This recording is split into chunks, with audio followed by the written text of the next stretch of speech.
All right, let's jump right into this explainer. Today, we're looking at one of the most horrifying and honestly most fascinating maritime disasters in history. We're diving into a story that brings together royal pride, a total freak act of nature, and a deeply human tragedy, all locked away in a watery time capsule for nearly 5 centuries. Picture this. It's the morning of July 19, 1545. Roughly 415 men sail out of Portsmouth Harbor, but 390 of them, well, they never came home. This wasn't just a shipwreck, guys. It was an absolute massacre by the sea. And here's the truly terrifying part. They didn't die in some drawn-out epic naval battle. No, they drowned in under 5 minutes. And, making it even more chilling, King Henry VIII himself, along with the commander's own wife, Lady Mary Carew, literally stood on the walls of Southsea Castle, helplessly listening to their screams as the king's greatest warship just vanished. So let's see how this Tudor tragedy unfolds. Now, back then, naval battles usually ended up in hand-to-hand combat, right? Enemies would try to jump right onto your deck. To stop this, the English stretched the super thick rope mesh, anti-boarding netting, completely across the upper deck. But when the Mary Rose suddenly rolled over, that exact same netting turned into a lethal, inescapable barrier. It trapped the fleeing sailors underwater. They were quite literally caught in their own net. Today we have this incredibly eerie, ghostly digital mapping of the wreck that gets millions of views online. But for over 4 centuries, the ship just dropped to the bottom like a stone and stayed there. Mud swallowed it up. It was completely forgotten by pretty much everyone. Well, except for a few local fishermen whose nets would occasionally snag on its hidden timbers. Which brings us to the ship itself, the pride of Henry VIII.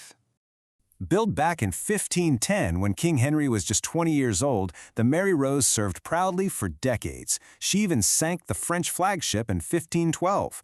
But fast forward to 1536, and she gets a major rebuild. They added all these heavy, side-firing guns, which completely altered her balance and made her dangerously top-heavy. Then, of course, she sank in 1545, only to be miraculously raised from the mud in 1982. I mean, just look at this payload. She was packed to the absolute brim. We're talking 600 tons of ship carrying 91 heavy bronze and iron cannons, which were meant to fire in massive coordinated blasts, plus 172 specialist longbows and thousands of arrows. She was an absolute powerhouse of Tudor military engineering. But, as you can probably guess, carrying all that weight made her incredibly precarious in the water. And that sets the stage for our 5 minutes of terror. Modern historians are actually still debating the exact cause of the sinking, but it was most likely a deadly cocktail of factors. The ship had its lower gun ports wide open to fire, and those ports were dangerously close to the waterline. Throw in a sudden gust of wind hitting an unstable, overloaded ship right as she was trying to turn, well, it was a perfect recipe for instant catastrophe. It's so fascinating to me how the two rival nations completely disagreed on what actually happened.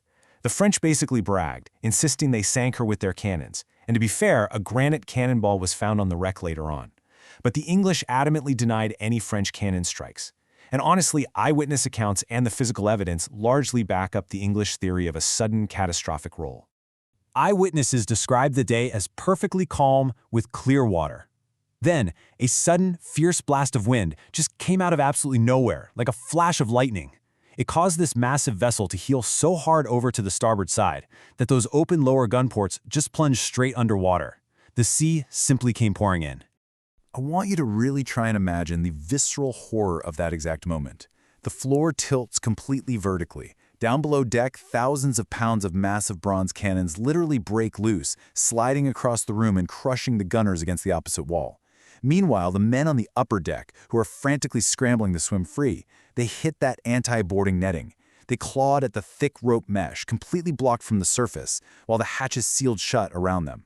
Just an inescapable nightmare. But the story doesn't end at the bottom of the sea.